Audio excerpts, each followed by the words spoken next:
এখন বাজে ভোর 4:10 আর আমাদের 5টার সময় বেরোনো, আর উনি এখনো ঘুমাচ্ছেন। বাঙালির কাছে ঘুরতে যাওয়া বলতে একটা সময় ছিল দীপুদা, মানে দীঘা, পুরী আর দার্জিলিং। এখনো এদিক ওদিকে কিছু অফবিট তৈরি হচ্ছে। মন্দারমণিটাকেও অফবিট বললে খুব একটা ভুল হয় না। হঠাৎ করেই সব বন্ধুরা মিলে প্ল্যান করলাম বাইক নিয়ে মন্দারমণি যাব। লাইফে প্রথমবার বউকে বাইকে বসিয়ে কোথাও ঘুরতে যাওয়া।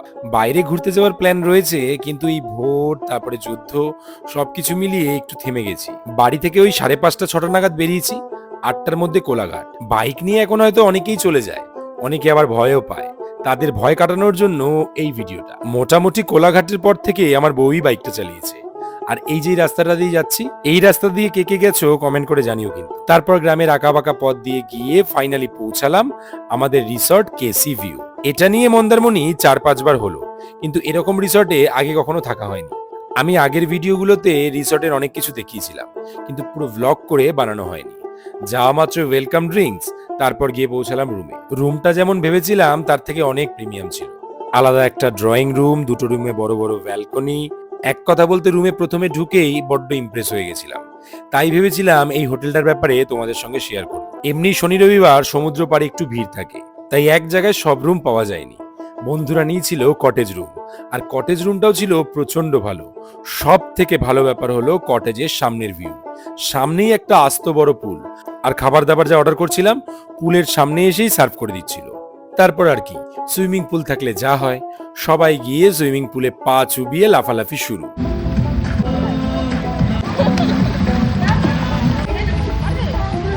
এই জায়গায় একটা প্লেন।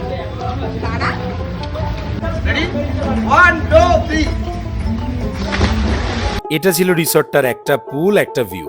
আর দ্বিতীয় যে ভিউটা, যেটা সব থেকে বেশি আকর্ষণ, সেটা হলো এই ওয়াটার পার্ক। বাচ্চা থেকে বুড়ো সবাই এখানে মজা করতে পারবে। আমার মনে হয় ফ্যামিলি নিয়ে আসার জন্য এটা one of a best resort in Mandarmani. সারা দুপুর ওয়াটার পার্কে লাফালাফি করার পর যখন খিদে পেল, তখন আমাদের সি সাইড রেস্টুরেন্টে পাঠালো। আর সি সাইড রেস্টুরেন্টের ভিউটা দেখলে তোমারও মন ভরে যাবে। একদম রেস্টুরেন্টটা সমুদ্র পাড়ে, মানে খাওয়া দাওয়া করতে করতেই সমুদ্রের ভিউ পাওয়া একটা অসাধারণ ব্যাপার। আমি জানি আমার একটা ভিডিওতে এই পুরো রিসর্টটা কভার হবে না, কারণ এখনো দিনের জিনিসই কভার করে পারলাম না। তারপর রাতের ভিউ, কারণ এই রিসর্টে মেন ভিউটাই হলো রাতের, আর সেটা দেখাতে গেলে তোমাদের সঙ্গে আর একটা ভিডিও শেয়ার করতে হবে।